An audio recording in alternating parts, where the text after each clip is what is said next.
Meeting to order at 10:30.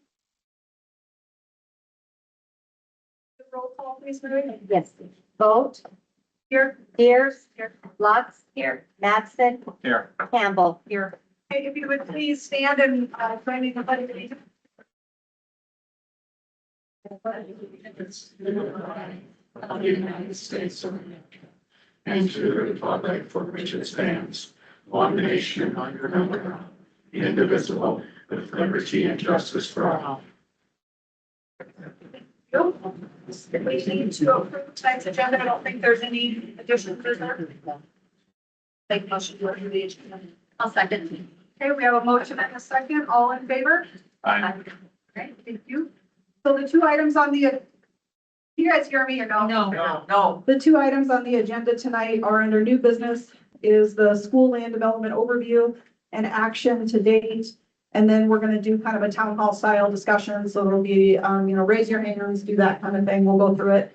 I have a statement that I kind of put together before the meeting, just so I wouldn't forget to say anything. So I'm gonna kind of go through that real quick, and then we'll have a little bit of presentation with this, and then Dr. Pearson might go through a couple of things as well if I forget anything. So just kind of bear with me, and then after that, we'll go ahead and go through the meeting. So tonight we are having this meeting for an opportunity to review the land use committee's recommendations to the school board and just kind of how we got to this point. We have held a few coffee sessions. Some of you guys in the room have been to those ones. And then tonight's meeting, we tried to do that because some people can't attend in the evening. So they want to do, more of a morning time or vice versa, obviously. So we try to hit all sides.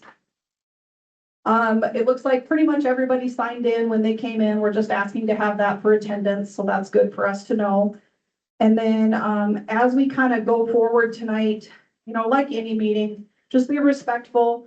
We're hoping to have some open dialogue. We'll go back and forth. Raise your hand if you want to talk. We'll go ahead and, address you. We kind of want to have it more of that style versus having like a 2-minute time limit and kind of go from there. We do ask according to, the meeting will be ran according to our BDDH policy, which is public participation at the board meetings. We always like to kind of remind people, if you have a complaint about a staff member or anything, we're not going to address that in this setting. That's not what we're here for. There's a proper procedure to follow with that. So we just always kind of like to remind you of that. Like I said, normally we would have a 2-minute time stamp for speakers, but we did decide to be a little bit more free on that tonight.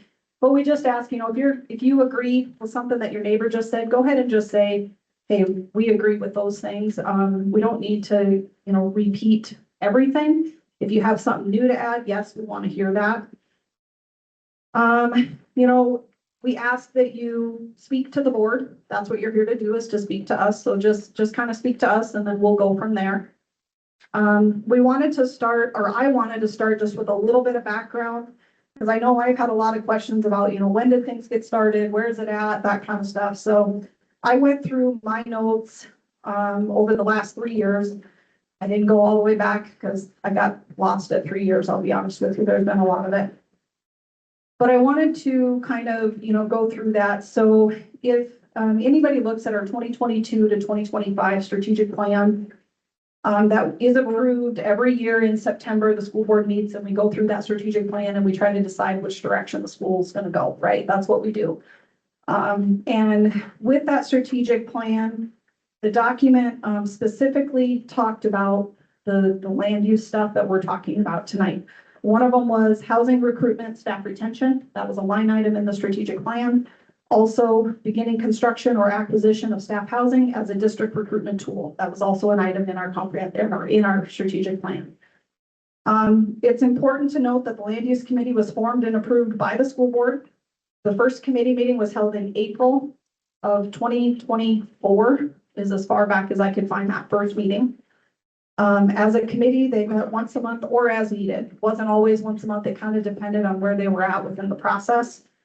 And the idea was, the mission that was approved by that was to advise the district on leveraging district and community resources to the district's advantage in order to positively impact student enrollment and recruitment of staff.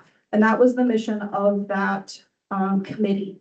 Now, how committees work is they are just giving a recommendation back to the school board. The school board has to approve whatever items are on that. So with that, how the process works is each committee, we would meet sometime throughout the month, usually an hour or two. Specifically throughout that, the group would talk about ideas and things that they thought maybe would work with this land. And then we did invite specific landholders, or we'll say stakeholders, Black Hills Energy. We had some land developers come in and just kind of give some ideas of, what do you guys think of this? We started with that project, and then from there, we decided to go ahead as a committee to go back to the board and say, okay, this is what we've come up with. Where do you want to go from here? The board decided to go ahead and start putting money toward that. We did go through, the budgeting process, but there was items budgeted for each year of certain expenditures. There was some land sales to help make this work. If you remember, we had some property in the city of Deadwood that we sold to the city. And they used it for, I believe most of that got put in with the Fuller project that they did for the trail system. And so that happened first. Some of that money was spent to go towards this project. And then we've been in discussion with Black Hills Energy on some property as well. That still has not come to fruition. It's still in discussion, but we don't know what's going to happen with that part. So that's kind of the shortened kind of background, because I know I've had some questions about that. And then if you remember, I don't know, it's been probably a little over a year ago now. The original idea that was kind of presented to the public that they saw was a 50 plus or minus lot development that the school district was looking at doing. And as part of that, the due diligence came about. The committee started looking at, well, what about sewer? What about water? What about the terrain? What about all these things? And we started meeting with city people, related to the water, the sewer, and all of that stuff. So that's kind of what happened there. There still has been no specific decision made on that because we were doing our due diligence before we started going through, real big projects. And so with that, I'm trying to think where I'm at. So after those meetings took place, I attended, I think I only missed a couple of those committee meetings. I was at pretty much every one. Dr. Pearson was at all of them. And then Dr. Pearson or myself would give an update at the very next school board, regularly scheduled school board meeting. It was usually under the Dr. Pearson's kind of administration report, because it's an admin report. Sometimes I would give it, sometimes he would give it, sometimes we would talk back and forth just of things that happened at those meetings. So that was the normal process of that. That's kind of how those committees work. Everything has to go before the school board. So that is what did happen. With that, kind of a real quick overview, the district owns 185 acres. So that's the total acres that the district owns. That came about many years ago prior to any of us sitting on this board. Homestake gave the land to the city, not to the city, to us, and it was part of the Mitchell edition. That was an overall bigger tract than just the 185 acres. There was more property than that. And so that was given to us, and it was to kind of whatever we saw fit. We've been sitting on it for a number of years. It kind of came up of, well, is it time to do something or not? That's kind of where we're at right now. We still don't know for sure. You will be seeing some requests going before the city of Lead for a preliminary plat. That is going to be on the 27th. And what we're asking to do is to break it into 6 tracts. So 185 acres, 6 tracts. We're trying to break it into tracts that are a little more manageable if we decide to keep some or we decide to sell it, because we don't necessarily want to sell the entire 185 acres. So it's a preliminary plat. It's not breaking it into, 6 lots or 50 lots or anything like that. It's 6 larger tracts. I think the smallest one, and you can kind of see it on this map up here, the green chunk is all one big parcel.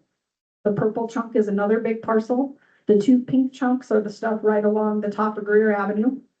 And then the orange is a larger chunk. And then there's a little tiny, I think it's like a lighter greenish blue color right in the middle. And that's off of Lost Irishman Road. So that's going to be the preliminary plat, not this exact image, because we were trying to color code it for your purposes. But that's basically what the tracts are going to look like when it goes in front of the city of Lead in their planning commission. on the goal is to have it on the 27th. The city staff is currently looking at that. Because it's considered a boundary plat, because we're creating boundaries of all that, we are not having to do, city water and sewer studies right now, because you can sell a large tract like that. We may not sell them, we don't know yet, but that's kind of where we're at right now, is we'd like to break those down into a little bit, more manageable chunks of land. I know there's been some questions, so the pink area is the stuff right along Greer. Those are two smaller tracts. The intention would be that those would be something that the school district will want to keep overall. And then the smaller tract that's kind of the bluish area is also one that we would like to keep. And with that, the whole goal for this part is we would like to have a legal description to put in a set of covenants. The covenants that the district wants to put in place are going to be, we want to make sure that we're trying to not allow vacation rentals necessarily, because the whole goal is to have more local control over what goes into those houses. The whole point is we need housing for people that live here. We don't necessarily need more vacation rentals. So that is a thing that we've really been looking at. And then also with that, in order to get the covenants recorded, we have to have a legal description, which is why we're asking for this initial plat. And then if there is a decision made at the board level that they want to go any further, then we would have to go into the subdivision process with the city of Lead, which means water, sewer, roads, all of that, and that other layer of stuff. And we have not gotten that far yet because we don't really know. Now, we had a very preliminary idea because obviously terrain is going to be hard. We're going to have issues with, water and sewer. We know that very well going into it. We don't know for sure if it's even going to happen, but we wanted to make sure we had a very top level view of what is to come. And at this point, I wanted to kind of relay to you there's this document here, which is a Q&A. This has been out there. It has been edited a couple different times. So a few people have said, well, I read, whatever. I wanted to make sure you know the date on the bottom. So some of the old ones are still floating around there. That process has changed. What we've decided to do has changed. So the updated one should be December 9th, just so you kind of know that, because I know I've seen a couple people look at the older version, which still had the 40 or 50 lots that we were looking at. We're not looking at that anymore. If that happens, the property would be sold. And because of the process that we went through with due diligence, we had to determine what we could and couldn't do as a public entity. And we are not allowed to work with a developer specifically. It has to go through public bid and all of that process. The other one is there's a map in there. Basically, same thing as that. And then there's a process in here that this is kind of what's going to be going before the board at the next time. And they have to kind of decide, where are we at? What do we want to do? Do we want to continue? Do we not? That's kind of what this meeting is about tonight, is to get more information. So I know that's kind of long-winded, but that's the things I know I've heard some confusion with. So I wanted to kind of clarify that for everybody. And just so you know exactly where we're at. And so I think really other than that, I don't really have anything else. Dr. Pearson, do you I would just have a anything couple else? things to Okay, add, perfect. so, yeah, so addressing like how kind of the process has changed, like Amber touched on, we were looking at an RFP process at one point. If you look at the second question on this page, it kind of addresses that and a little bit, you guys hear me okay? You keep the mic close maybe, okay. It kind of addresses how the board or how the committee has kind of changed tactics throughout this thing. And I think it's important to keep in mind as we talk about this, and people have varying opinions. This whole conversation was born of how to use an existing resource to address real problems that the school district is facing. And not every school owns a chunk of land that they could say, hey, could this impact our community in a positive way? Could this piece of land perhaps bring the type of housing that would help the school district grow? and potentially stave off or reverse a declining enrollment trend. Not every school district has that, so I guess I applaud the board for being willing to look at that. And like Amber said, nobody at these tables asked to have this asset to manage. We kind of inherited it, and that's what we're talking about. One more thing on these tracks here, just to clarify some things. When Amber mentioned like the pink parts, and there are lines drawn here where these pink sections would be divided into, I think, 8 different lots potentially. Okay, in that boundary plat, those lines, those individual lot lines wouldn't be a part of that. That was just kind of something that was put into the master plan. But it's important for you guys to know kind of why that's a pertinent discussion. And the way the covenants are constructed is that the school district, as a declarant of those covenants, any lots or tracts that the school district owns would have 5 votes versus 1 individual vote. So take, for instance, and the reason for that is, like Amber said, the school district wants to have some influence or some control over, in the future, the type of housing that's gonna go into that. If it ever goes up for sale and ever gets developed, then the school district would kind of have that control. So kind of doing the math on that, if this big blue part right here gets sold and divided up into 48 different lots, and that's also in the covenants, that I think 48 is kind of the maximum number allowed in the covenants, okay? Prior to that happening, it would probably be a good idea for the school district to take this pink area, that tract that the school district is gonna always keep, and have that platted into individual lots, because then that maintains that proportion of voting authority on that future HOA. Now, if none of this gets sold for development, it's not as imperative to divide up those tracts into smaller lots. You see what I'm saying? So I think the other thing just to be transparent about, like Amber said, there may not be anything as far as any staff housing. Those are some ideas that we've talked about.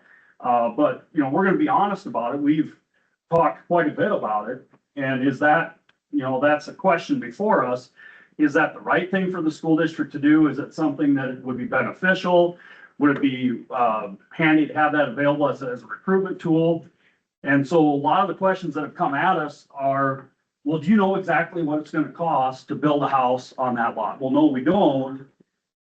If the board would decide, if you look at that timeline, if the board would decide to move forward with that phase, that'd be one of the next things. But like, we're not gonna put 50 or 100 hours into doing the deep level research and getting those numbers really to a fine point if we're not even gonna do it. So that's where that is. So I just want to be clear about that, I don't want people to feel like, well, you said this before, now you're saying this.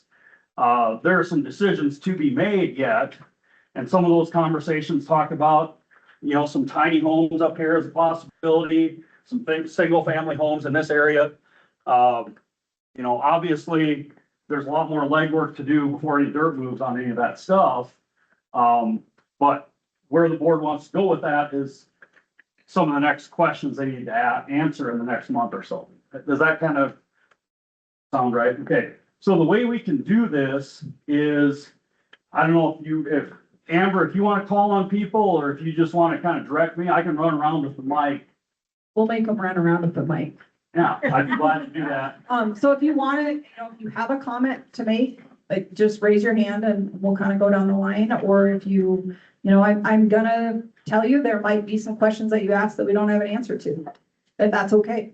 I mean, that's why we're here tonight, just to kind of figure out what your thought processes are.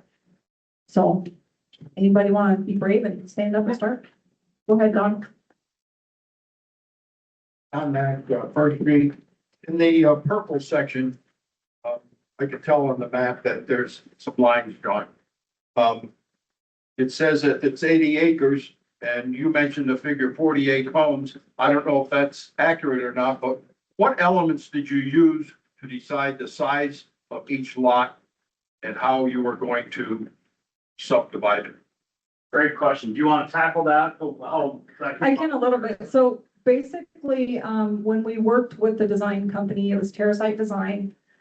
They just strictly did some design work based on, looking at the topography and kind of how it would work and where the roads would go. And then, the city was in a lot of those meetings and was able to look at, what is their requirements for water, sewer, all the stuff. So that's kind of how we looked at it. Overall acreage, it's city, so city standards would apply. And that's kind of what we looked at, and that's probably the most conducive area for access and other issues with that.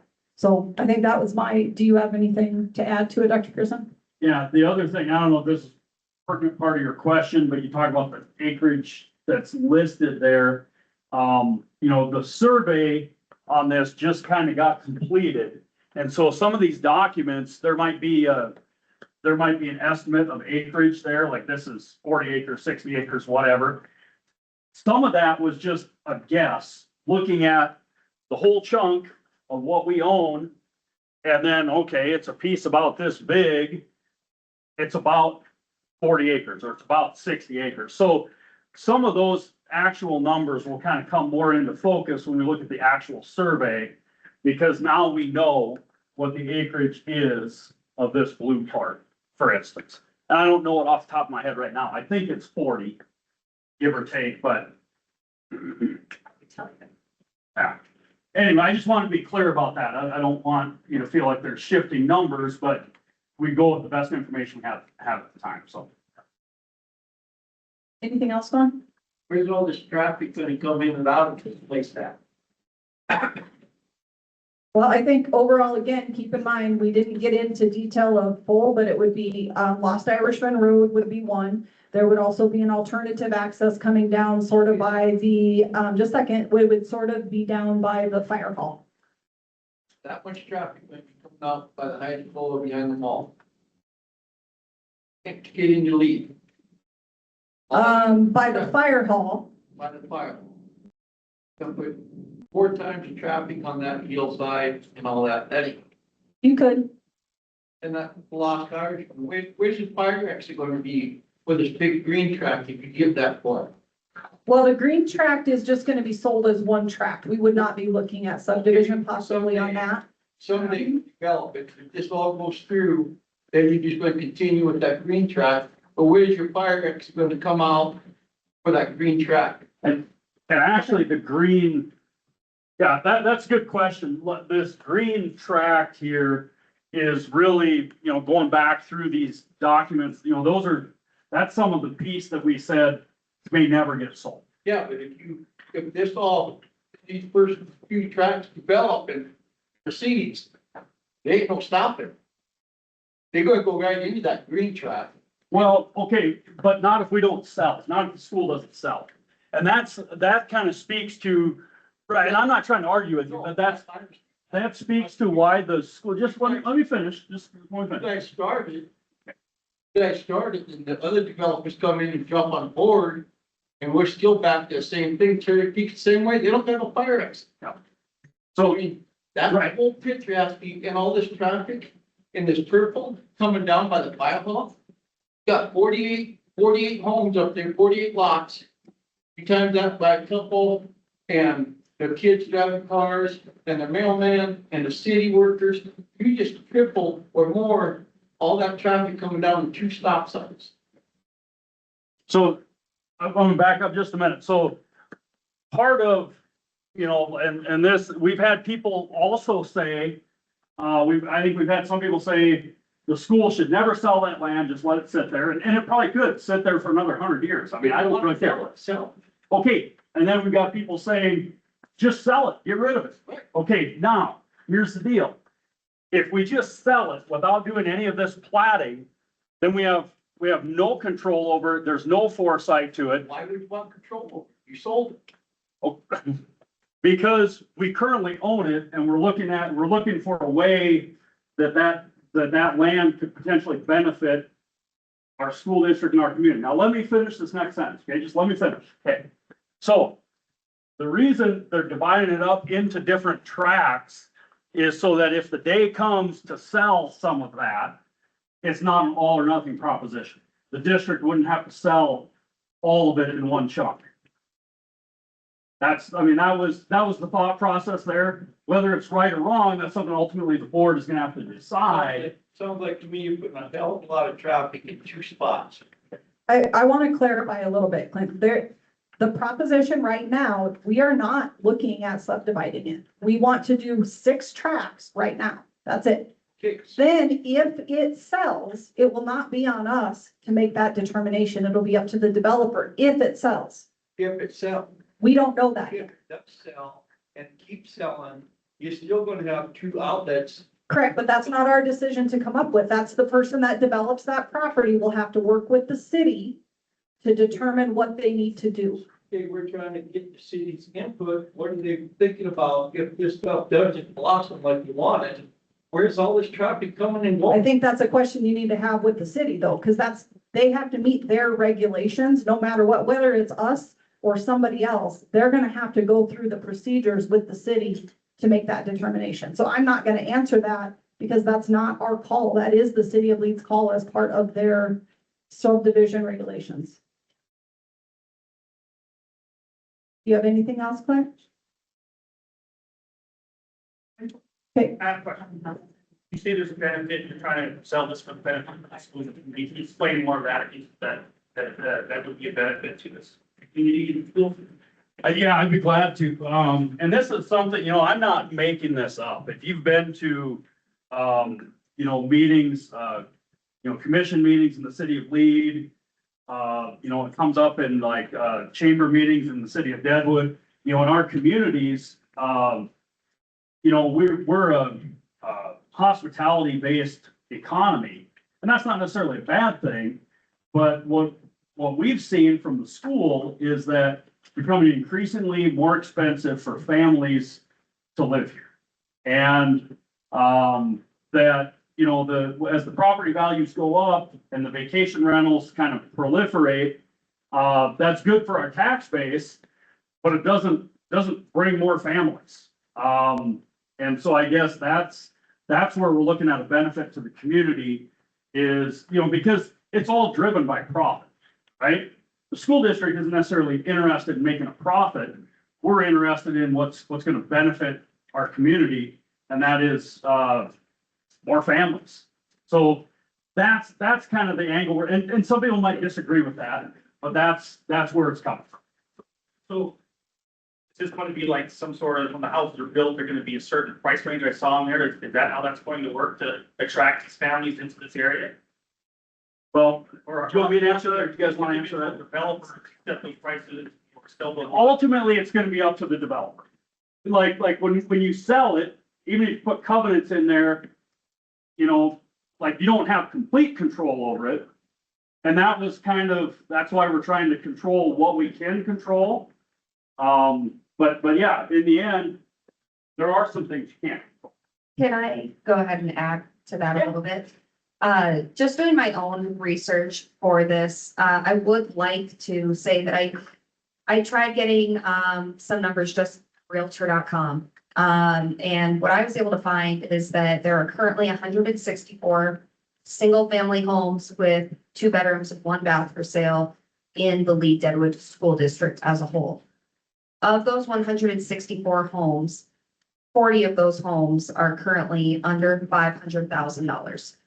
So if you look at the other side of that, that means that 124 are over that $500,000 price, which was mind blowing to me when I looked at it. If you look at the numbers on a bigger scale, total, I was able to find just shy of 500 total listings, but that also included land, with the least expensive lot being $42,000 in Deadwood.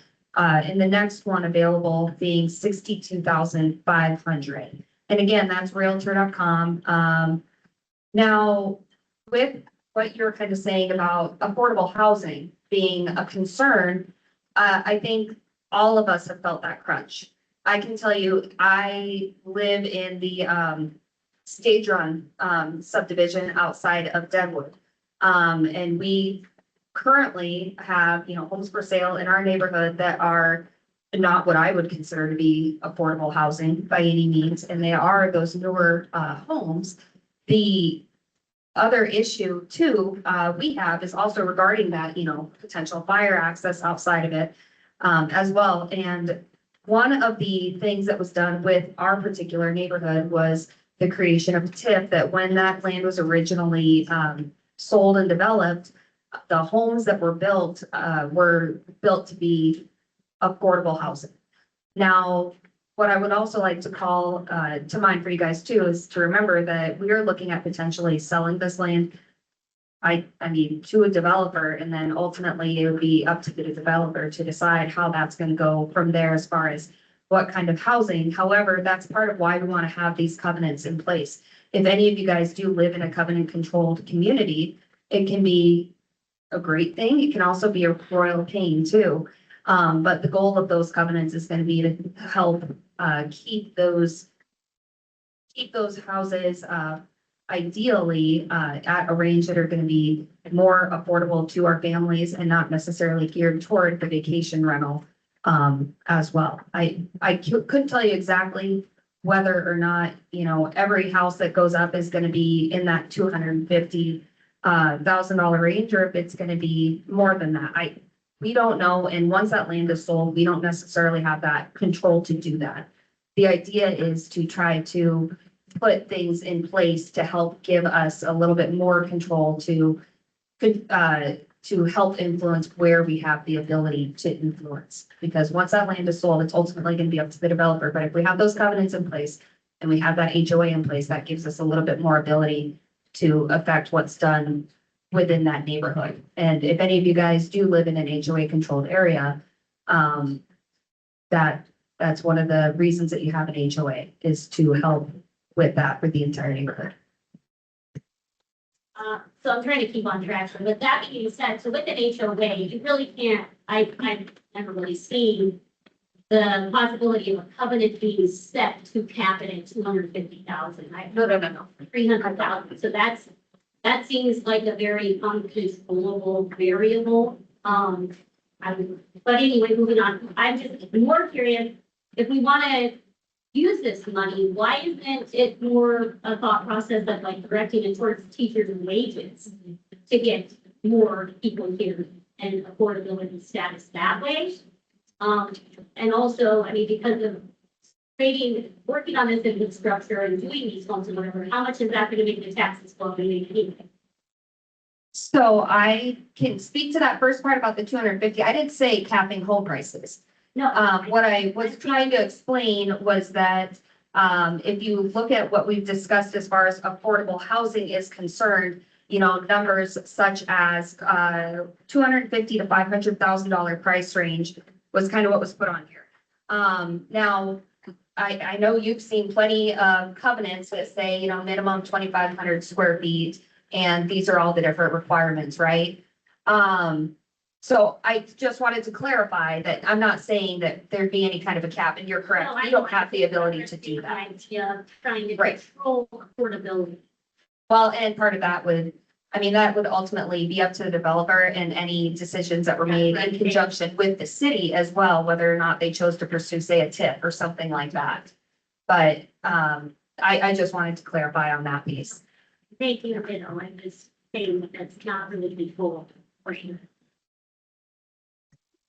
Yep, I see your hand. I'm coming to you. One thing I'll address is like the salary issue. And any of you who were there for my presentation on Monday, that's something also that the board is working on in a number of ways. One way is to make some staffing adjustments over time.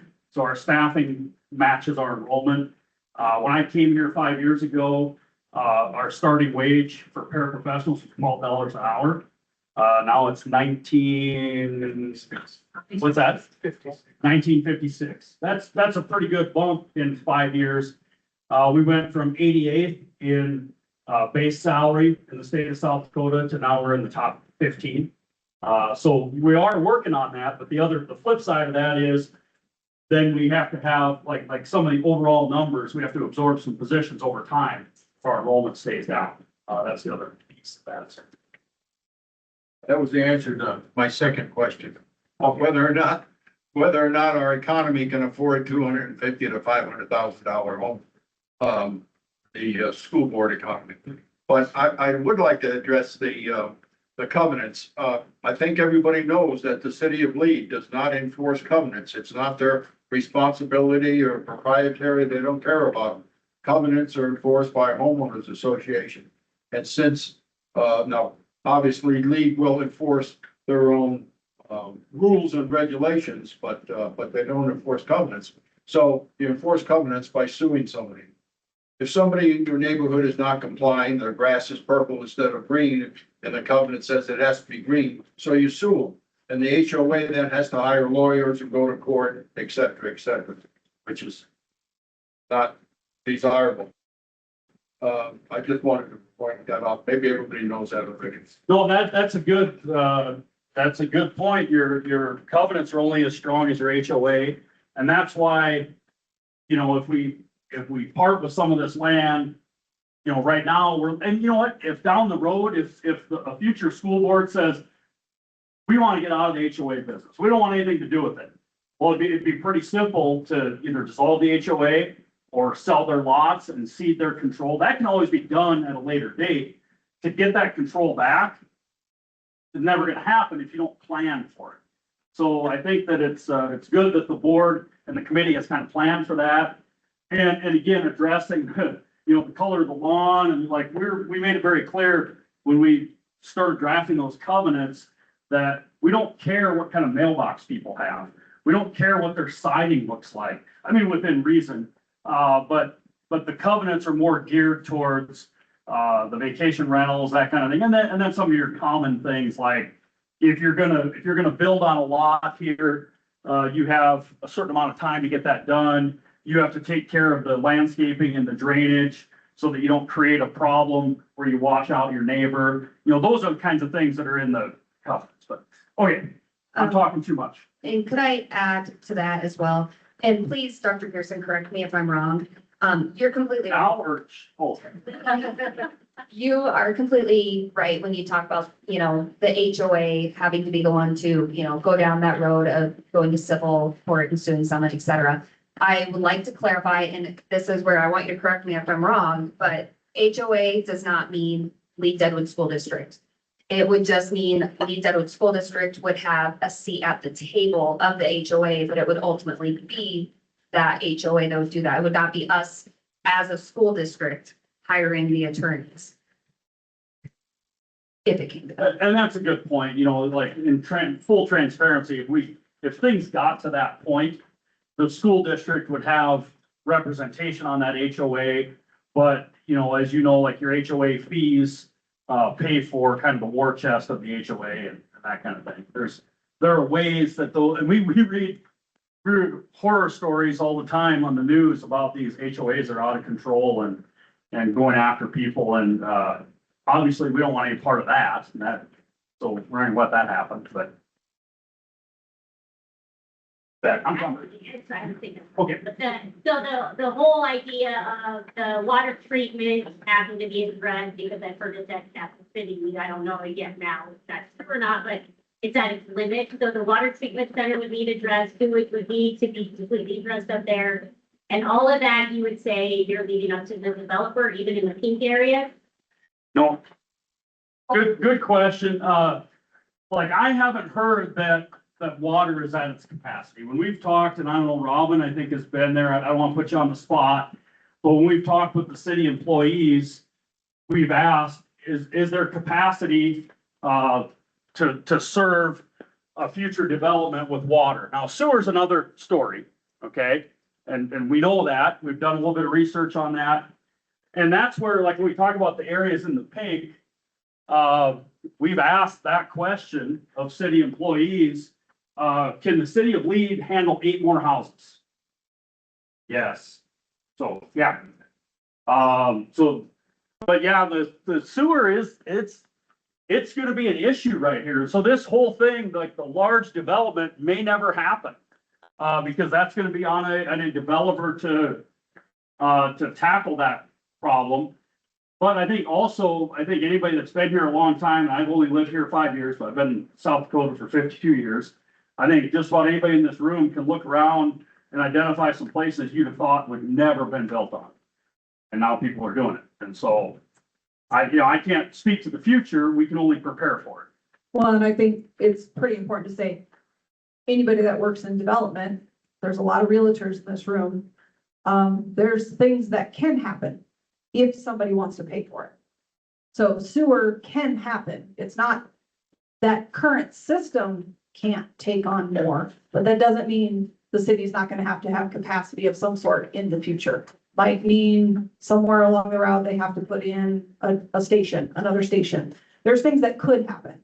So I want to make sure everybody understands that just because that particular area maybe can't, doesn't mean they couldn't put in an additional system. Right, I'm more just saying that this wouldn't be on the school funding and the funding you're using. No, On the developer. yep, the intention would be that if the property would sell, again, the developer would have to go through the city process to develop it. Whether water, sewer, sorry to say, but the city does allow septic systems. That's an option. You know, there's things in there that could be done. We're not going to take that task on. And that has come very apparent because of the due diligence we've done up until this point. Anybody else? Go ahead, Matt. For the lots on Greenwood, are you saying that, if you were to build a house on Greer that doesn't have a sewer line running up it, that would be on a developer and not the district? If we decided to do it, we would have to determine with the city if they can do something or not. We don't know yet because we haven't gone that far. If the district built the house, it would be on us. So. Yeah. And really, there are a couple of different ways, nobody's trying to be slippery here, but there are a couple of different ways this could go. So if we decided to, let's say if the district decided to invest in some housing on this pink area, like, let's say we're gonna build a house on this lot right here on the bottom. Okay, if the district were just gonna do that right now, we'd have to get that sewer to run down here to Mountain View. There's sewer right here in Mountain View. Okay, now, down the road, like say we don't do anything with that, and this goes up for sale, the district could make a condition of that sale that when you put in this infrastructure here, that these lots above it need to be able to access that sewer. So it may, depend on when it happens, if it happens, that may go on a developer, even if the school owns those lots. Because right now we control it. And if a developer says, I don't want to do that, I'm not going to buy it. Okay, so be it. Or they might say, you know what, I'm making 48 lots. Yeah, like for you to have 6 more on the sewer system I'm putting in, that could work. This pink area right here, and make no mistake, that's steep. You walk a few feet off of Mountain View right there, it drops down pretty sharp. We know that, but there's sewer and water right there on Mountain View. Right there. So it kind of depends on where you're talking about. And like, yeah, again, not trying to be slippery here. It's just, there's a lot of different ways it could go. Possibilities. Yes, Mike. Okay, my concern is who makes a decision on where the road is gonna be coming out up on Mountain View?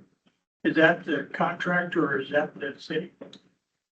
Because you're gonna be looking at, when you come off with Greer and come look on the mountain. Here? Fire. Yeah. Okay, Okay. up there where client's house is.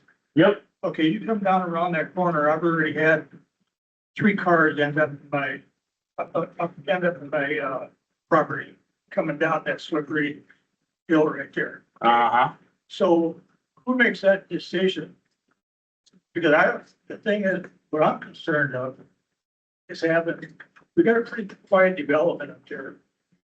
From, depends on the snow, depends on motorcycles and how many renters are up there.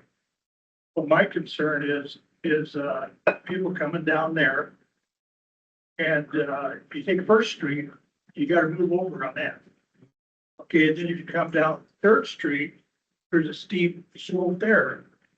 So my concern is that, where, you know, the outlet right there is, to me, looking at that property, is gonna be pretty steep. And I think it's gonna be pretty dangerous for that area. Besides that, if you go and look at that, where that pink spot is, that narrow pink. My understanding is there's only a 5-foot setback.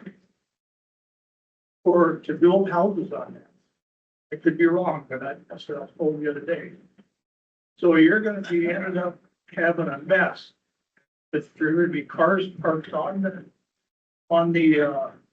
road. Okay. But I think we're gonna be looking at, I think that coming out to that development, coming out the Greer down to Mountain View. I'd really like to know where that road's gonna come out at. Okay, so do you want some answers now? Yeah. Okay, good. So, yeah, who you asked first, I'm trying to keep track of all the questions. You asked first, who's gonna decide? Is it gonna be the developer? Is it gonna be the city? As with any development, you know, the developer is gonna have to come up with a plan that they're gonna have to engineer, and the city will have to approve that. Now, Robin, putting you on the spot again, is that more or less the process? It's oversimplified, but that's pretty much the process, right? Okay, so it's between the developer and the city to approve that. And the city has an oversight responsibility, not just with this, but with any development that might happen. And then, parking on the, oh, yeah, this pink area right here, you know, I think that brings to mind yet another reason, another good reason that if this goes up for sale, that pink part, it's not just about the control there of in the HOA, but if the school district retains that, you know, like a developer, once they buy it, they do what they do, you have no say. I like to see. And so if the school owns that, number one, like we're listening to you right now. And the last thing the school wants to do, if we would ever put a house there, last thing we want to do is create a mess. And so I think that's a pretty good reason for the school to retain ownership of that pink area. Because I don't want to have to arm wrestle with Greg over what's going to happen there. You know, I'm sorry, I'm just making a little joke there, but yeah, you know, I mean. Trying to man up. We want to be good neighbors. You know, not just we, but the school in general wants to be good neighbors. And that's why we're having these discussions. Yeah. Well, and I think it's important to understand that road is a city road. They have regulations that say who can park on that road. That's the easy answer. That Greer Avenue, it's a city road right now. So whatever their, you know, parking regulations are, I think that's what would be in effect.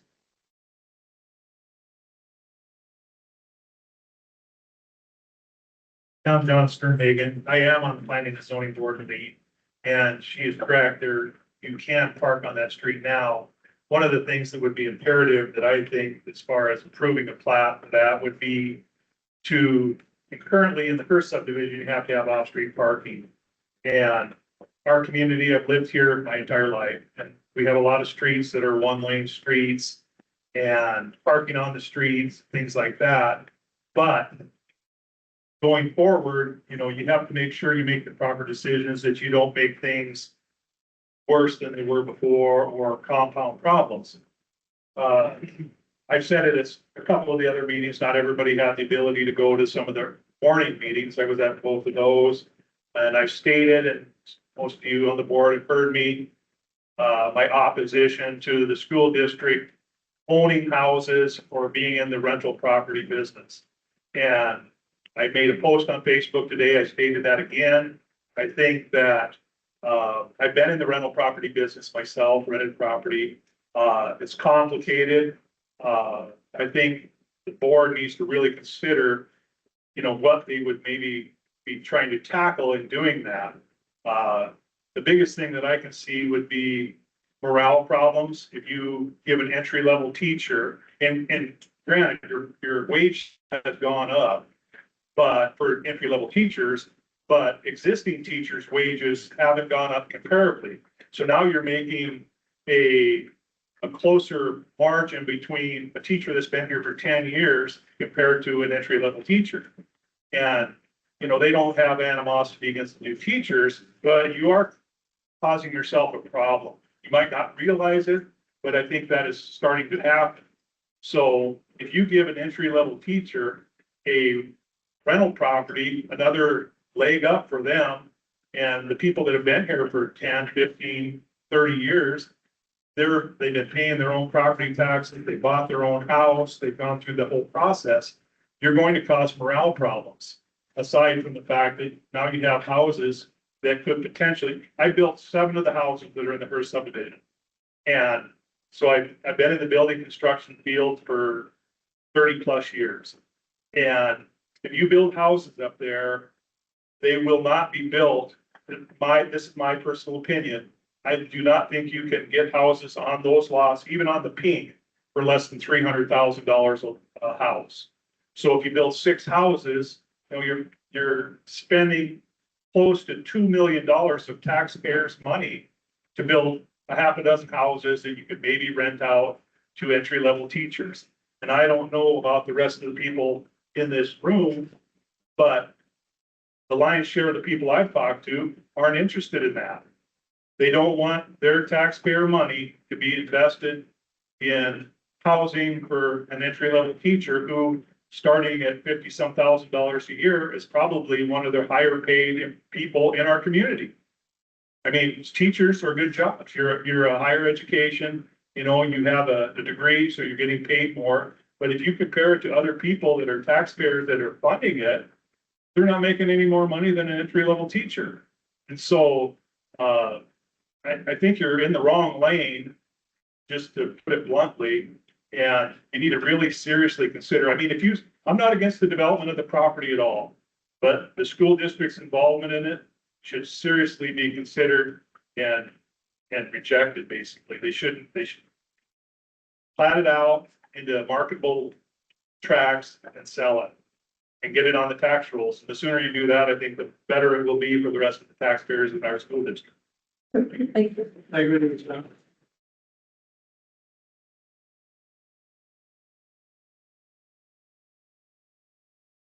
Is there anybody else? I'm gonna catch Louis and then I'll come back to you.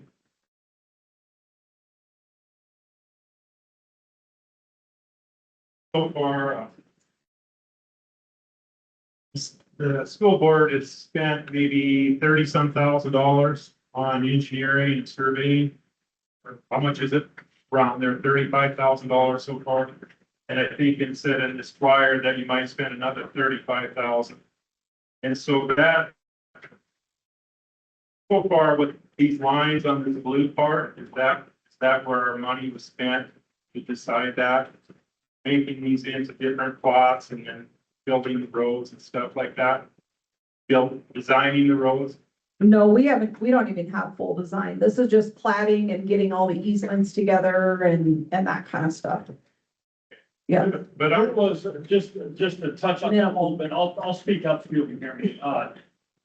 There was some initial work that Terrasite Design did, and there was a master plan that they did. And some of that, you'll notice there was like an in-kind contribution from them for $9,000, so they did some of that pro bono, but then going forward, as we got into like more of this stuff, yeah, there was some engineering to even see some feasibility, some of this stuff, so. According to this map, you know, it looks like there's roads on this purple section and. Yes, they drew those lines in. Yeah. Has the school board, the members, have they walked or driven down this purple section? See what the topography looks like? Can you raise your hand if you have? Yeah, I've been up there a number of times. Some of that you can't just drive down it right now. There'd be dirt work involved to do anything. Right. Yeah, we know that. I've walked it a number of times. I've been up there. I think a number of us have been. You've all walked Well, I that. have you Let's wait. Louis is still talking and then we'll go through that. walked it.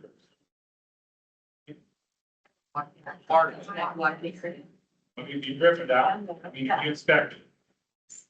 All of it. Okay. I mean, I went down and on this west end here, where they have these roads and these lots and stuff. I mean, that's very deceptive, because that is not developed at all. I mean, your grades go from, there's a road right underneath the high power lines and stuff like that, which you can't build. And then it drops off 50 or down. And I mean, when they have these lines on here and all these lots and stuff like that, it seems very deceptive for me. Because maybe you could go up from the fire hall up to that one area, and there are some areas right there, but all of this other stuff on the left half of this, it's not developed. You're talking about the green part? No, it's blue part, purple part. I mean, I drove it, and then, I mean, it just goes down like this, and then right above the road, which is just a logging road underneath there, under the power line, you won't be able to build there. I just think all these lines on this purple section, it's not accurate at all. So when we're trying to go to these meetings and say, yeah, there's 47 lots here. I mean, anything can be developed, but there is no way you're gonna develop most of that property in the purple section. And if you do, it's not gonna be affordable housing or even affordable building costs. So, I mean, you can draw some lines on there, but it's not factual at all. I've driven it, I just don't see it. Thank you, Do that one. thank you. Yes, I mean, I teach here at the school, at the middle school. I've had some really, pretty in-depth conversations with Dr. Pearson. We also live here, we own a house on Lost Irishman. And I just want to say that the Sternhagens, I agree wholeheartedly with what they've said. That we're up for some pretty big challenges in what you're setting forward. I've got other views. I talked to Dr. Pearson about some things, that I just think the board really needs to take a really strong look at. I'd like share any of that. But I won't take up everybody's time, but like one of the things was, to develop tiny homes, which would ultimately go up in by the water tower. Is that correct? And I talked to Dr. Pearson, and 400 square feet, that's about where all of us are sitting. Okay, for a home. And I don't think the school, we had a little discussion, I don't think the school district hires enough first-year teachers or single people that are gonna want to live in a 400 square foot home. That's my opinion. I would rather see the school invest in a larger home or something like, across from City Hall, the apartments that are there, there's one for sale in there.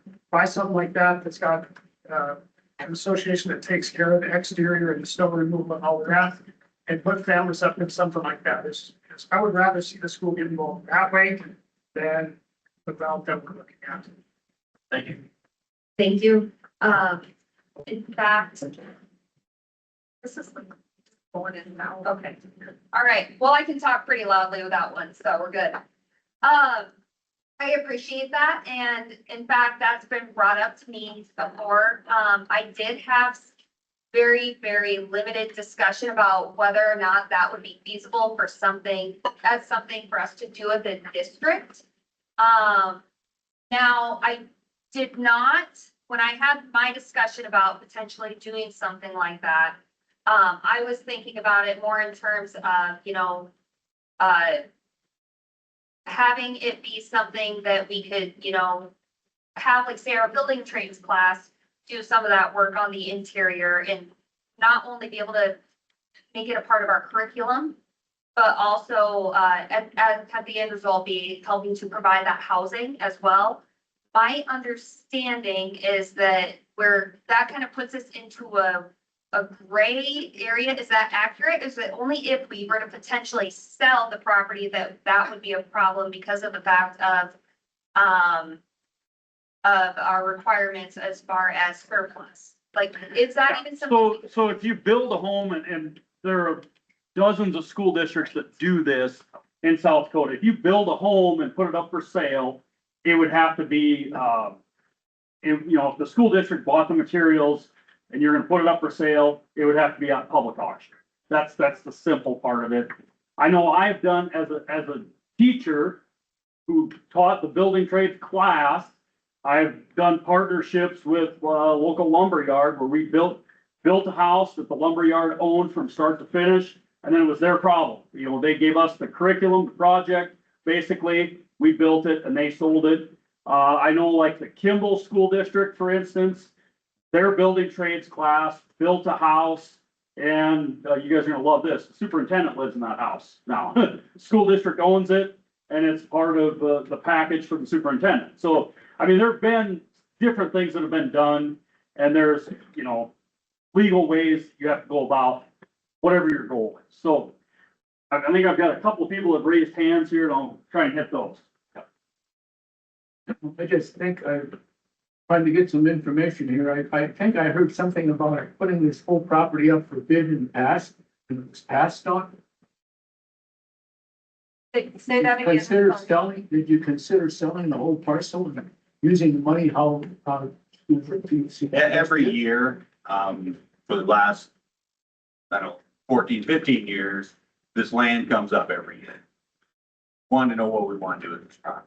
And the school board has considered numerous times, do we want to put it up for sale? Do we not want to? And every year prior to this, we passed on selling the property. So you haven't put any asked for any bids on the property? No, as far as I know, maybe Margie, but, we've never gone as far as, there may have been realtors talked to or different times, maybe in the past, when Dan Legwell was here, but as far as I know, it was never, we never went any further. Okay, thank you. Yes. Sir, what was your name? I didn't catch it. My name is Ron Shinewood. Okay, thank you.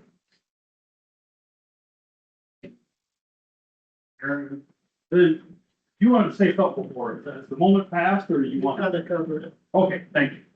I just wanted to say, I think we kind of have a division of opinions, those who don't want to see the land developed at all. That's not me. I'd love to see a Sky Ridge or a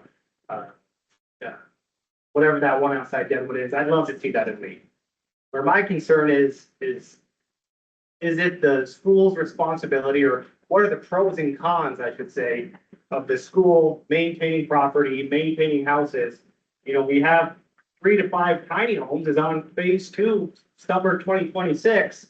That's 3 to 5 sewer, toilet systems, 3 to 5 paint jobs, 3 to 5 upkeeps of homes. And I think that the community needs to know, were there other, or do we have other options for, incentivizing teachers through stipends for rent, or have we considered anything other than just building?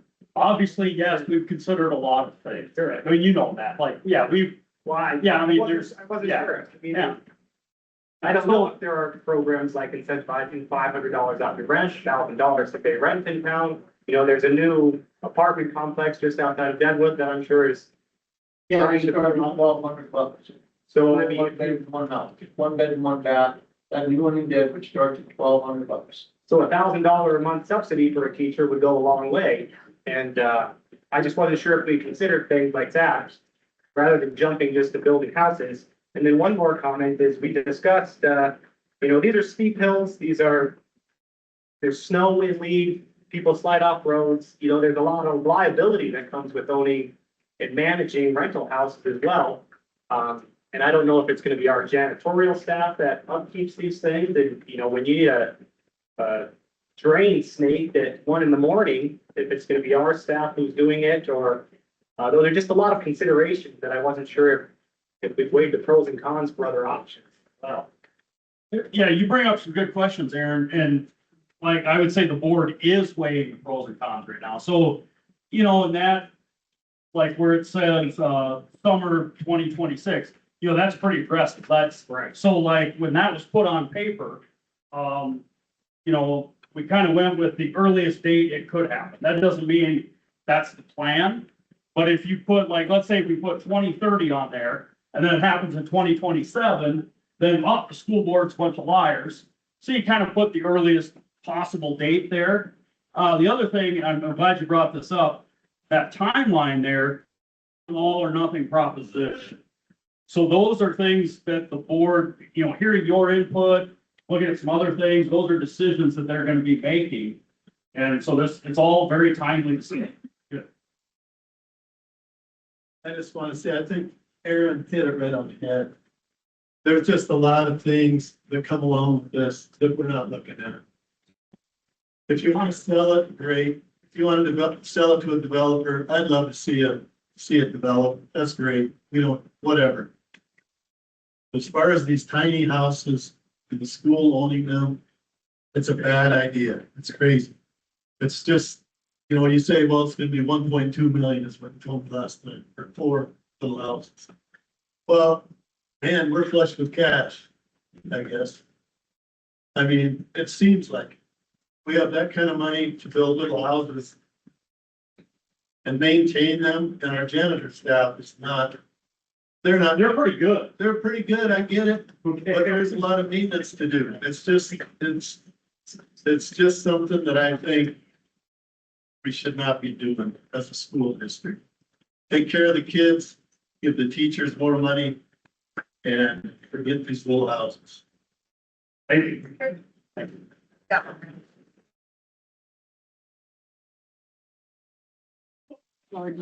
just wanted, real quick, so say you do sell it all to the developer, where does allocation of those funds go? Is it gonna go back to teachers? I mean, have you guys talked about when you sell, where that money is gonna go? That seems like the bigger picture, right now, yeah. I would say this, and I'll let Margie weigh in on this, as far as which funds it would go into, whether it would go into capital outlay, general fund, that kind of thing.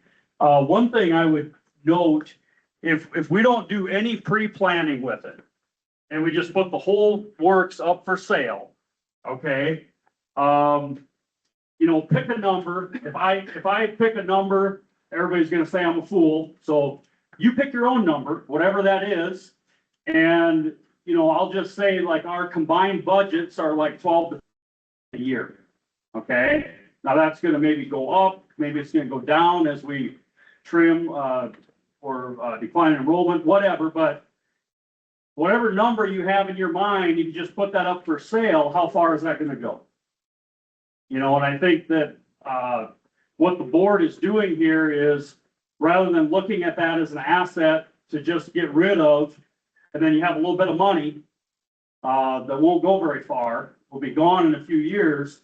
I think the board is doing some due diligence and kind of planning for the future that, maybe there's something more important than money.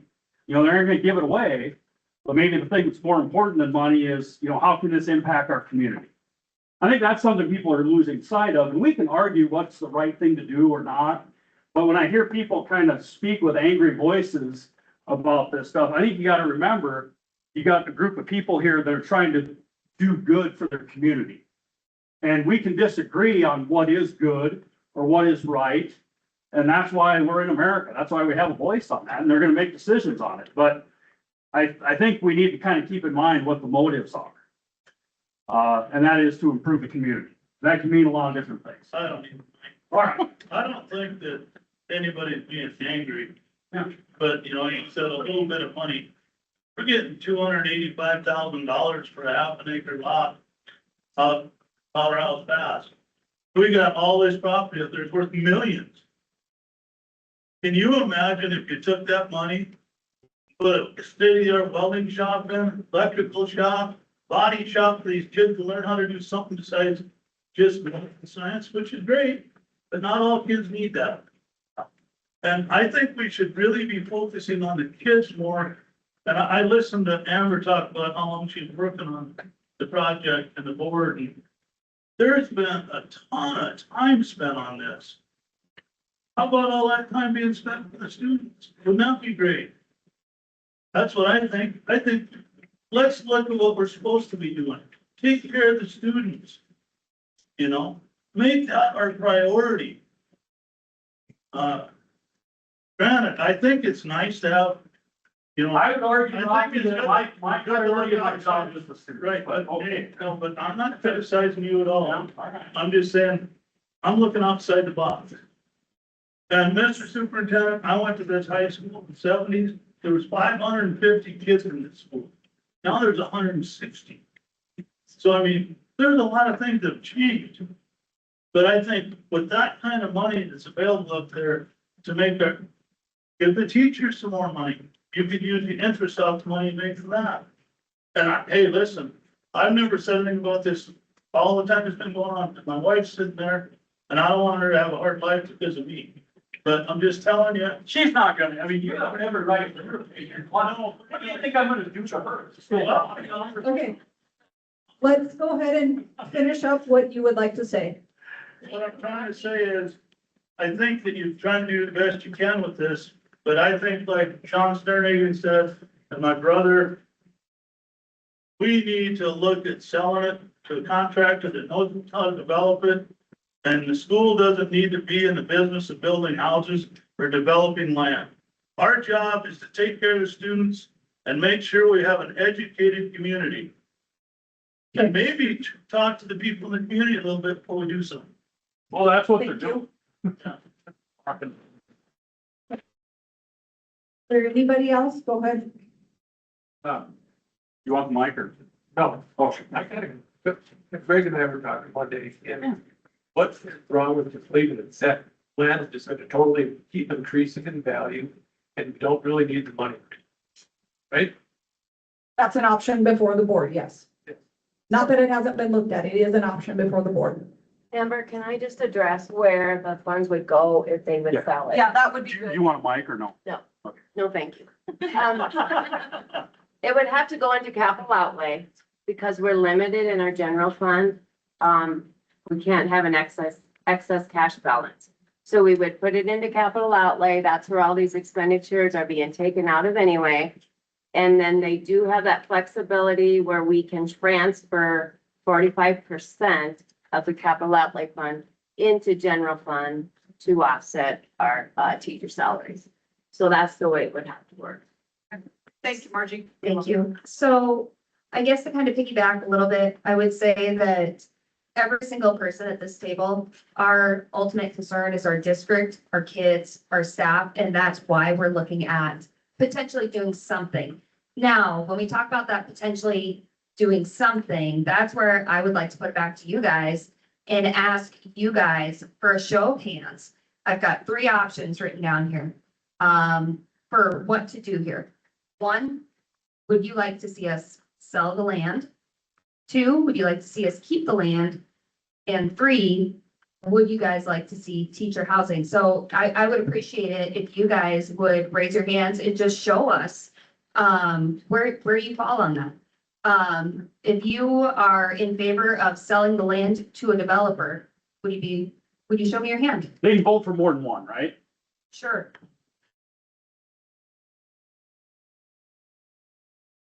Perfect, thank you. How about keeping the land?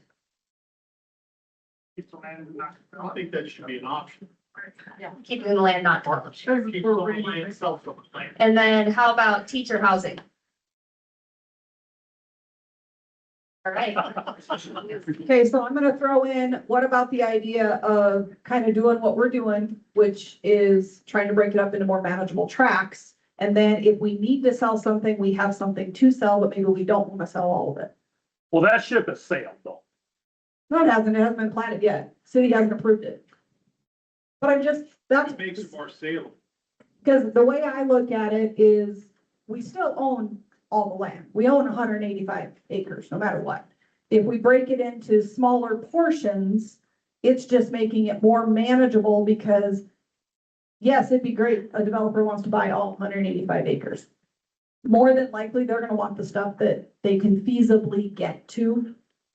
And the way I look at it, and I'll be very honest with you, is there's some of that has great potential for us to use for hiking trails or other things that would benefit our kids that like to go out and do stuff. Our community that, you see people hiking through there all the time. There's ulterior things that could possibly be used for it.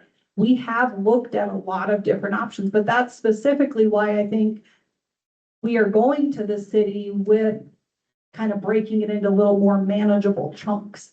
Because there is so many different things that could happen on that property. So I wanted to throw that out there too, because I'm standing in front of you telling you that our intention is to go to the city of Lead with this right here, breaking into the 6 parcels. Now, we don't have to do anything with those 6 parcels, but we could put, you know, if we only want to do one piece for sale, we could do that. Okay. And just, you know, I'm gonna show my cards a little bit, like my personal opinion, and it has been from the beginning, was not to sell all of this. I thought, you know, there's however much it is, and no matter what happens with development, there's a certain amount of this land that, you know, it's kind of a special thing our school has, and once it's gone, it's gone. And so as we look at this, you know, more, and again, this is just my opinion. I'm not an engineer, I'm not a surveyor, I am not, any of those things. I'm not a landscape architect. I think that this green stuff is definitely, just really too hard to access. And that's really some of the best area, you know, overlooking the Mickelson Trail. And it's like, if we wanted to do like an outdoor campus for our kids, that would be a great place for it. Some of this stuff on the north end, like up, like past kind of surrounding like where Rocky and Margie live. Like we've looked at some of that, and in my opinion, again, I'm not an engineer. I'm like, oof, that would be tough. That might be a great place to hang on to, you know? And so, again, I'm just kind of giving my opinion on that. But, I think it would be not a great decision just to sell the whole thing. So, Okay, so that's just my opinion. is there anybody else? We want to make sure everybody has an opportunity to say something, whatever you want to say. Go ahead, Louis. Well, Mike, Eh. doesn't work, so. I wasn't Maybe if you want me to hold it. You know, I guess splitting it up and trying to look, for different options for this land is all right. But at the end of the day, you know, the taxpayers are funding this school. But I think it's a real insult if a person has an apartment building where it's brand new or older, well-kept, and they're paying the highest rate of property tax to the school, and then the school goes, well, we're gonna go right into competition with you. We're gonna build this house, we're gonna rent it out to this person, and we're gonna have another one and rent it out to this person. And this guy's over here with an apartment building, paying the most highest level for property tax, and the school is going into direct competition. I just don't think they should go down that avenue. Okay, thank you. All right, one more round. Anybody else want to say anything? Go for it, Doug. Dr. Pearson, no, thank you. Dr. Pearson did mention, earlier declining, school. Enrollment. Yeah, thank you. And so, the way we fix that, my opinion, is that we need to attract childbearing age adults to our community, to our school district. I came here as a retiree. I didn't bring any kids with me, so to speak. But is there any dialogue between the school and the city as to how can we benefit each other? How can the city benefit by attracting school childbearing aged adults, which is very important to the school? Is there any dialogue going on? I think there has been dialogue. I know Dr. Pearson and I both, and many of these people have been to like economic development, those meetings. It's a constant discussion, you know, how do we get people here? What do we do? Where do we go? I feel that over the last couple of years, I think all of us have had way more involvement in that, because before I think it was kind of like nobody went to those meetings, sorry to say, but at least on this board. But I do think, like, I know Deadwood, there's a lot of it in Lead's economic development. I feel that they've done a pretty good job in more recent years of trying to figure out how do we get people here. And I really appreciate, so one of the people on the committee as we were going through this was our lead economic development. And we did that purposely because she had some, like, well, what about this? And what about, I mean, she had a lot of discussions that she brought up that I think kind of ties all of those areas together. So yes, I would say the discussion is definitely there. I know the city of Leeds constantly working on, you know, how do they bring more business to town? That's been a constant discussion. Okay. Thank you. So, Do we know how many students or children, kids, whatever, are in the school district that do not attend Lead-Deadwood, open enrollment? And do we know how many kids are actually out there that we don't know about? Because I personally know people that live right down my road, and they, you know, I get it. They go to Sturgis because they work there and that's what their kids are doing. And same thing out past the Lead-Deadwood here. I know kids that go to another state, and don't attend the school district here, even though they are in our school district. We have numbers, I guess. I know it's kind of a segue, but I think this is something, you know, that was brought up that Right. would be interesting to know. Because we were talking about falling enrollment, and this is one of the reasons why we're trying to track, you know, teachers and so on and so forth. yeah, I'm gonna let Dr. Pearson answer that because he does. We have some sketchy numbers. And what I mean by sketchy numbers, like the homeschool population is nearly impossible to track because they don't have to apply with us. It was prior to 5 years ago, if you wanted to homeschool your kid, you had to file that public school exemption with the public school. That's not law anymore. There's a website, state website that they can go and declare that on. And we may or may not be informed on that. And people may or may not go click that box. So it's kind of a weird place that we live where we have a compulsory attendance law that's really impossible to enforce because of lax, homeschool regulations or lack of regulation, which I'm not against people's right to homeschool. But kind of getting to some of these answers, and then as far as the open enrollment, you know, there's give and take, back and forth. I don't know, Mary, do you have a number on our net open enrollment? Okay. It's, you know, a lot of times it's kind of a wash, but if I were to give you a guess, I would say we're minus 10 to 15. You might say, well, I know more than that open enroll. Yep, because we also gain some. So it's hard to know. We can look it up, but to give you an answer off the top of my head. But anyway, here's where I'm going with this. Some other things, you know, Amber mentioned the strategic plan earlier, and there are things built into that strategic plan.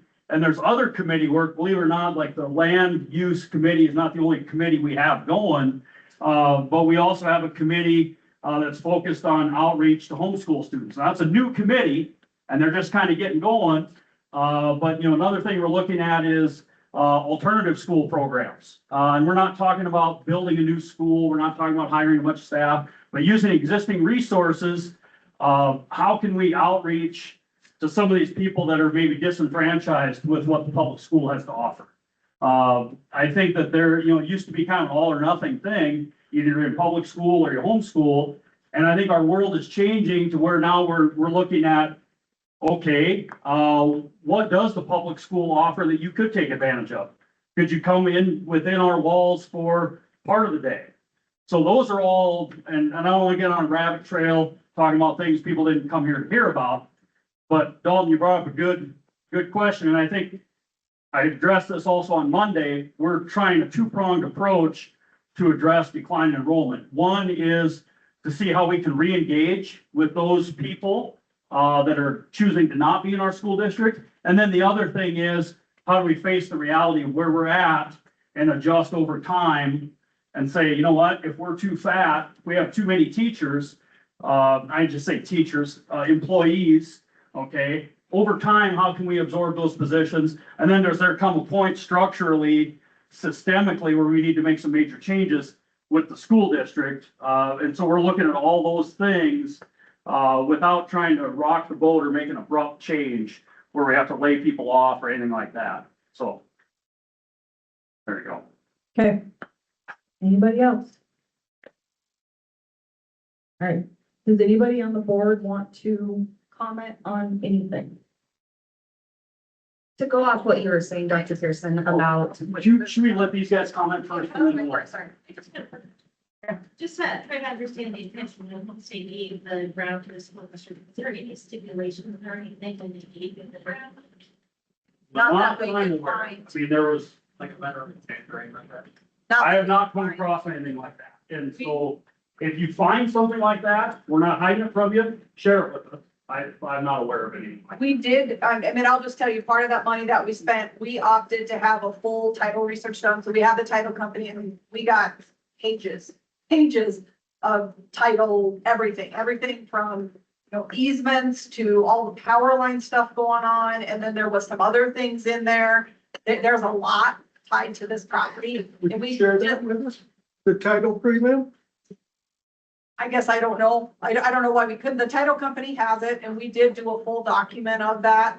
And so that was on purpose. We spent some of that money to get it because there was so much stuff tied to it. And I tried to go through most of those. I didn't see anything like in the original title work, from Homestake across. The short answer to your question, Greg, is yes.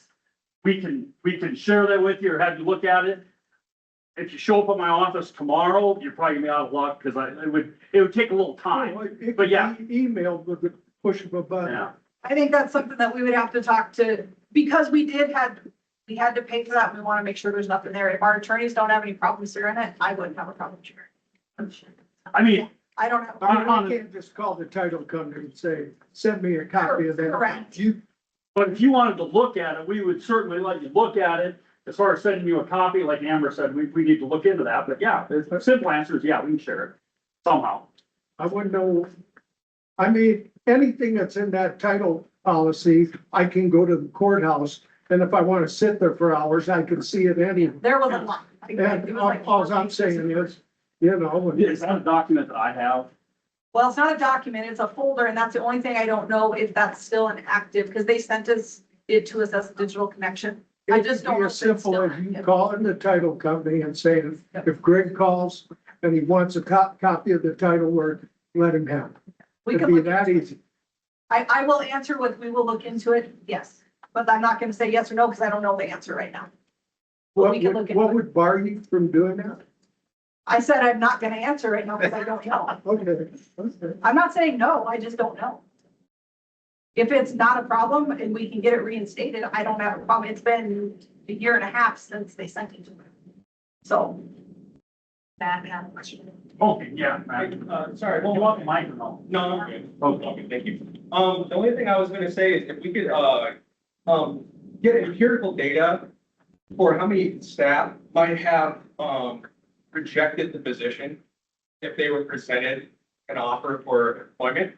I know, what I'm trying to say is, we have that empirical data, that we might have more buy-in from the community to say, hey, we lost potentially 12 to 20 potential teachers over the last 3 years due to housing costs directly. And then I have a second part on this too, I apologize. And then the other thing is, you might also have more buy-in, like they would say, hey, there's this after-school program that's gonna have like reading recovery and math help, that's gonna be school sponsored. And we need extra staff, and now we're gonna find positions. I'm just saying, like, there might be other ways to find more, support from the community to have those types of information. Yes, well, thank you. Okay. 9 to 12. Well, you're talking about like the staff that turned down the position, like I can't honestly give you empirical data on that. So that's not something we've tracked. But I've got principals here. Got one that's been on the job for a couple of months. Got one that's been on the job for almost 2 years. One's been on the job for a long time. They do the bulk of the hiring. Jay, have you ever encountered that? I mean, yes, the answer is yes. We've been turned down myself several times from people that just called back and said, looked at housing, can't afford it. Whether that was the answer or they found something different, that was the answer they gave me. But yeah, several.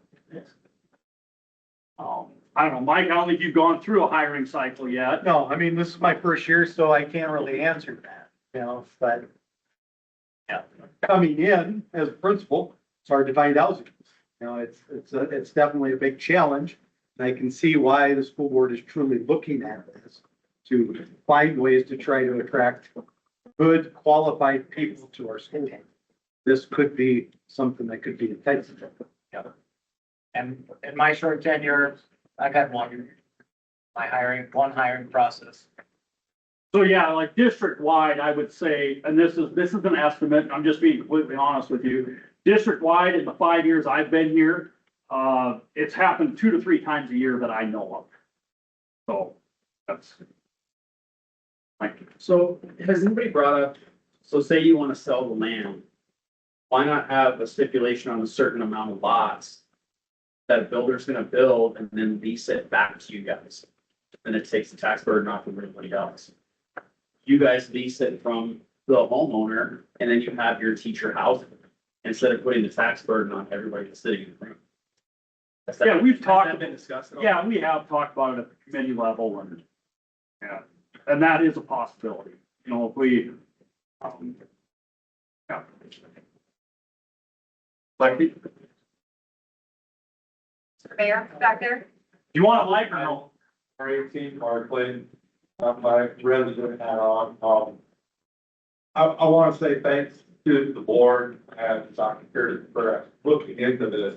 When Lexi asked the questions, for us to vote, there was one thing I didn't vote for, and that was to do nothing with it. That has been something that has been happening for years, so I appreciate you guys trying to come up with a solution. What's best? You know, I don't know. I think I was probably the only one that raised my hand for the third option, I will say, but not that I exactly agree with this plan, but doing nothing with it, I honestly believe is not an option. It is not the best option for anybody involved. I've been part of a lot of boards trying to build the community. I was sad when we lifted our residency policy with the school district. So having more families in, what that looks like, I think the gentleman just had a great idea on, you know, maybe a different way that looks, that we can provide housing for teachers. I know it's a problem they have. I just want to say thanks to you guys for looking into that. As far as open enrollment, I'll echo Rocky's sentiments a little bit. I've had 4 daughters go through our school district. One of them currently had moved to Spearfish. She went there for the auto body, PTE.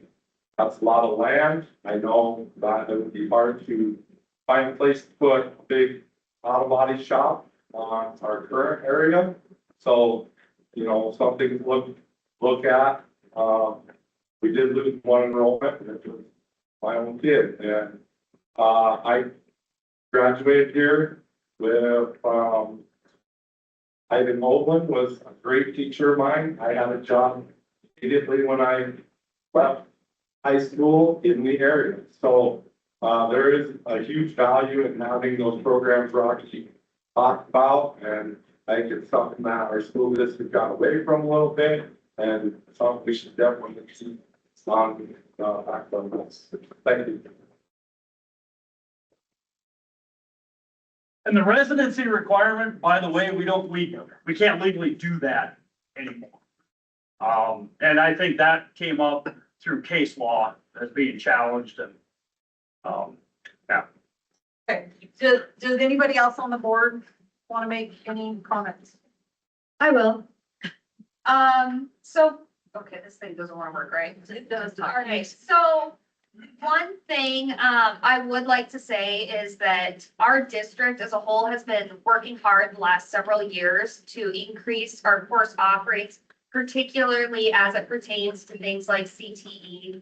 Dr. Pearson has put a lot of work into trying to figure out better ways to manage our budget and also our declining enrollment. And he's done a lot of work to look at, you know, what do we need to do to better utilize our taxpayer dollars in a more efficient manner. Something that I would point at, and this goes back to Margie, is that this year alone, we left $1.9 million, I believe it was, on the table, by choosing not to take the full mill levy option available to us as a district. So we are really truly trying to figure out different ways to improve our schools and also help reduce that burden on our residents as well. The other thing I would like to say is regarding that land use committee that's been referred to a few times. That committee, I went back through the meeting minutes myself. That committee I know I was asked to sit on a committee, before I was ever on the board, and that was back in March 2023. And my understanding is that there were 3 committees that were created at that time. The one that I currently sit on, the student attendance and achievement, and as well as culture branding, and then also that land use. I was able to find the first discussion of the land use committee in the May 2023 meeting minutes. And I went back through all of our minutes and I found 15 times where it was discussed at the school board level, the use of how to potentially utilize this resource. So I do appreciate that there has been a lot of discussion in the last roughly 2.5 years about that. I also really appreciate everyone that has shown up at the community coffees, everyone that is here tonight. And truly, I really, truly appreciate that everyone here, feels so strongly and wants to share with us where they're coming from, because that we are here to try to do what's going to be ultimately what's best for our district and what's going to be best for us as representatives of every single person in this room. And so I do appreciate you guys all being here. And I do appreciate you guys taking the time to come out here and talk to us. And by all means, I would absolutely love to talk to you guys.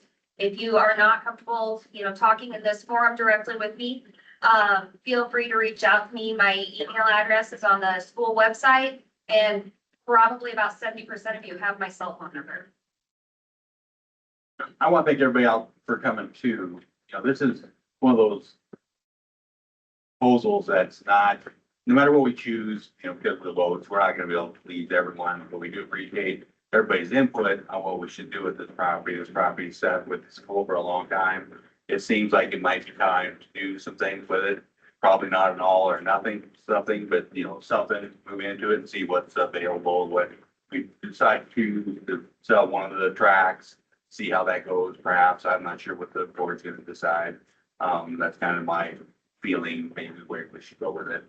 As far as the CPE that Rocky mentioned, yeah, in the 70s, the place was full.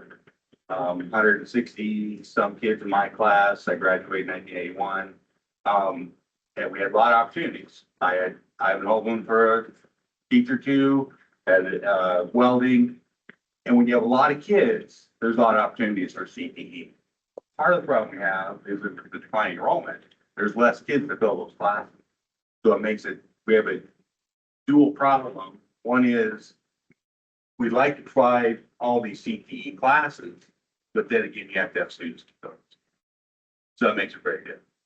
You can't have a class with 1 or 2 kids. That doesn't work out. So yeah, we're trying to increase the enrollment. That's part of the enrollment increase. Because if you look at our budget, we'd be better off having less kids. We don't get state aid. So we could spend more money per kid if we had less kids. But if we have less kids in our classes, then we can't offer some of these classes that we'd like to offer some of these children. So it makes a big difference. If we can entice other children to come, if we get some of the homeschoolers to come back, at least for somebody from these CPE classes, some of the stuff that they be interested in looking at. So that's some of those things that maybe we can attract people, not only from our own area, but maybe some of the areas, outside of the Lead-Deadwood district, to bring them up here to, hey, we've got these great CPE classes that would kind of prepare some of these kids for a future that's not going to college, but actually getting into the trades. Thanks again for letting me. Else? I just want to say thanks for coming. Also, I appreciate your feedback. Okay, keep it short. That's fine. And we appreciate it too. I mean, that's why we have this style of meeting. We wanted to see what you guys had to say, so we appreciate that. We're not making any decisions tonight at all. That wasn't the point of this meeting. It was just to hear from everybody. We do have a meeting, next on February 10th. And it's 5:30 back in the boardroom. That's just a regularly scheduled meeting. I believe the intention at that meeting was make a decision on this handout that is up here of kind of if we decide to go with this timeline or not. There might be. Or parts of it. Yeah, there might be changes to it. If the board makes a decision that, no, we want to take it off, we don't want to do anything, that might affect this document. We don't know that yet because that's kind of what we want to take everything we've heard tonight, look at all the information and kind of go from there. I really don't know what's gonna happen. I think this document more than likely will probably have some changes to it. If that happens, obviously we wouldn't be able to make a decision that night. We would have to table it till the next one to go back and do rewrites on it if we needed to. But I think the reason why we tried to do this is we are kind of at that tipping point. We have to make a decision because we can't keep putting time and energy into something if it's not where we're gonna go. We understand that, and that's kind of where we're at right now. We're at that tipping point that we have to make a decision. Because if we commit to it as a board, then we're gonna take a different road than if we don't commit to it as a board. That's kind of where we're at. So I would expect at the next meeting, we'll have a line item on the agenda again for the board to have a discussion related to this handout and or other topics. So, you know, you guys have the opportunity to be at that meeting again if you choose to. It's a regularly scheduled meeting. Other than that, I can't tell you. The decision has to be made and the board has to vote. I don't know. There will be no decision on like, we're gonna have 10 lots or 15 lots. Like, we're not even close to that at this point. And it might be the decision that nothing happens. We don't know that. That's why we have to have that full public hearing process. So that's kind of where we're at. So the next scheduled meeting is the 10th. If you would look for adjourn tonight. Well, you do have a public forum, which this whole thing was public forum, but does anybody have anything on any other topics? I don't think anybody filled out a form. Yeah, nobody filled out a form to have a different discussion. We've heard from everybody regarding the one that was on there. Is there anything else that someone wants to bring up? If there are changes on that you're going to be making, will you have another public forum, or will you have? On this document here, this one here would just be on the regular agenda.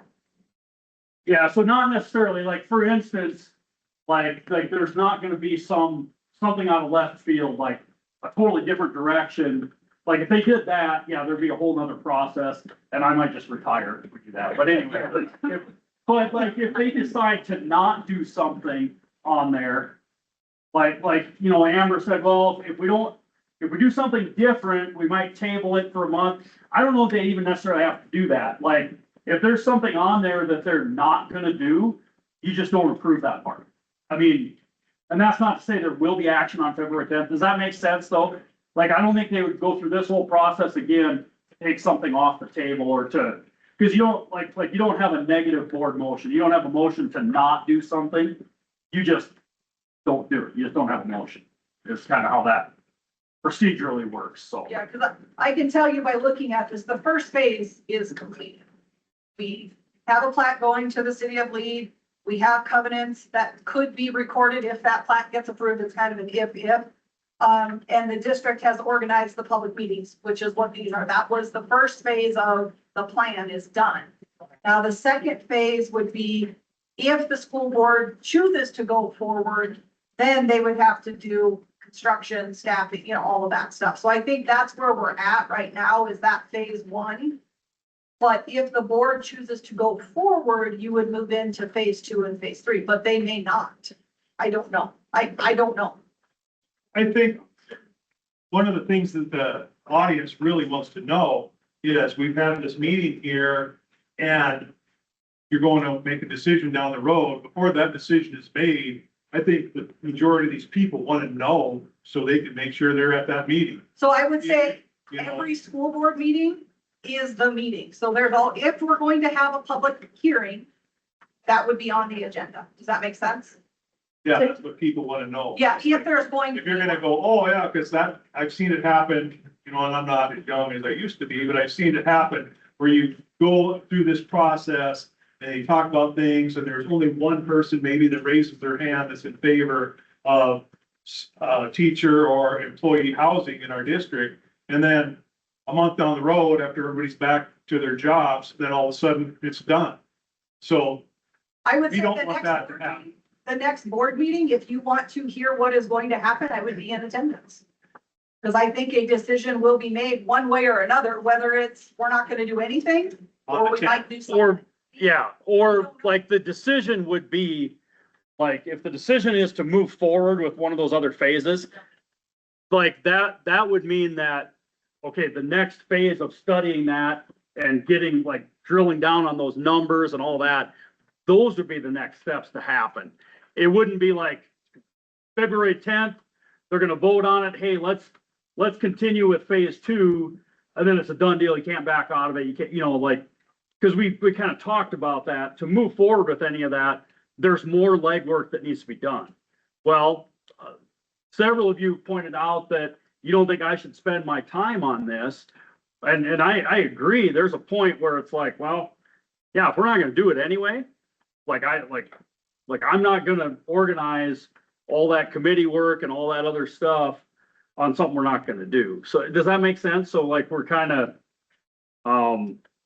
yeah, there are a lot of unanswered questions. And if the board decides to not move forward, those questions don't need answers.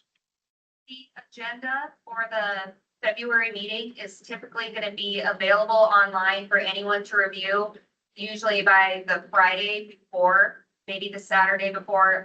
We have to have it published minimum 24 hours, but typically it's 4 to 5 days ahead of the meeting that it'll be available online. And I would suspect that whatever, if there are any adjustments made to this, that this will probably be included in that packet. Yeah. Do you think? Yeah. And so that would give everyone the ability to look at, any adjustments to this. And then also, feel free to come and attend the meeting yourself on the 10th. And I'll give you one more option, John.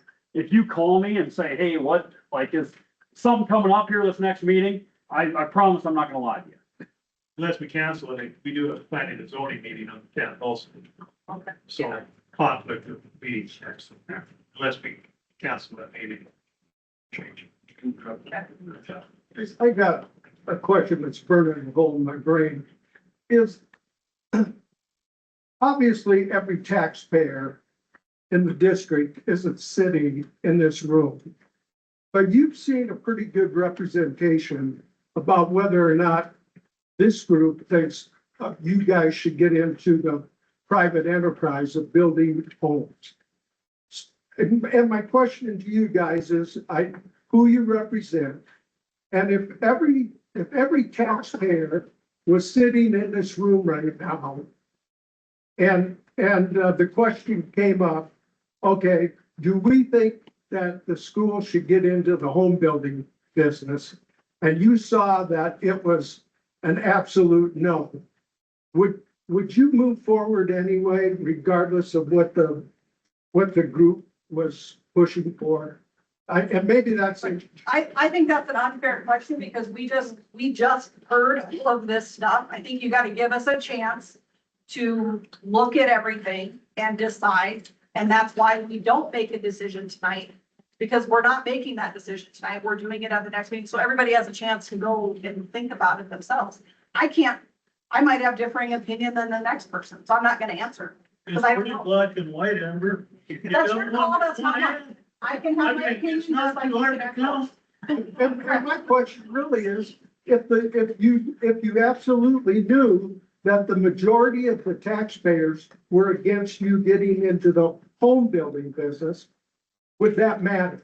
That's the question. Yes, it would matter to these guys. I'll tell you, Greg, like, this matters to you. Like, we don't have the majority of the taxpayers here. Like, like, I just been around school boards enough. These guys in particular, but I've been doing this for 20 years and like this public input matters. So just to give you, now, I'm not gonna stand here making any promises, but just to give you some context, this isn't like an emergency thing. It's not like we have to decide this right now or our school's gonna close. It's like a long range planning thing. Like I would be surprised with a lot of pushback if the board is gonna buck a lot of pushback. I don't have a crystal ball to see how they're gonna vote, but that'd be my prediction, that your voice does matter to them. I've seen that. And so I don't know if that's a good answer or not, but I think, yeah, I know these guys, yeah. they work real hard and it's a thankless job. And I understand that and I appreciate it. At the same time, I'm hoping that it gets taken into consideration. What, we think the majority of the taxpayers are for or against. And I'm thinking there's a pretty good representation here. To give you my personal answer to that, I will tell you that, yes, I 100% care about every single person's opinion, every single person in this room's opinion. I know that whatever decision I make, and I'll be blunt with you, I don't know where I stand on this. I'm still trying to absorb it and I'm still trying to figure out what do I personally feel is going to be the best representation for you. But also I have an obligation to this district to do what's best for the district. And that is what you guys elected me to do, is to represent you and to also help make the decisions that are going to be for the betterment of our district. I'll be honest with you. I don't know where I stand on it completely. I don't. And that's the honest truth. In fact, I've told other people in the audience that as well. Yeah. I'm just wondering, is housing your only option for this? Like, Kelly's talked for years about an outdoor education campus. Like, have you considered any of those? Yeah, we talked about that tonight even. Yeah. We did. We talked about it. You mentioned it, like, Yeah. I will tell you that the main reason behind the land use committee, their discussion was solely around, could it be developed or not? okay, That was their committee. Now, if the board chooses not to go down that route, then yeah, we're back to the drawing board. I'd invite you to take a look at the strategic plan that's available on the website, because that is looking at the overall health, because there's more ways that we have looked at and how to improve our district.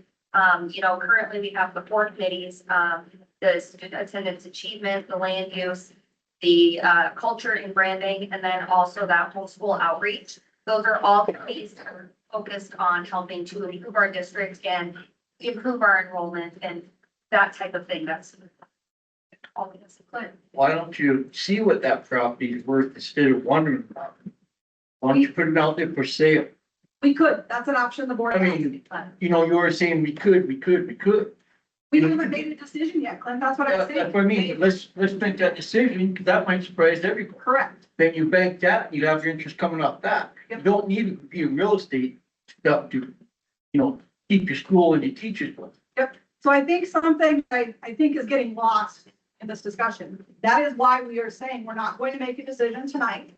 The board has to make a decision if they want to continue going down this path or not. That we are at that tipping point that we have to have a decision made. That's how I feel, because in all honesty, I've been doing this for 3.5 years. I don't need to have the same discussion. It's not me that has to make that decision. It's the board. The board has to make that decision, and that's where we're at right now. And it's kind of hard to make that decision without knowing what that's worth.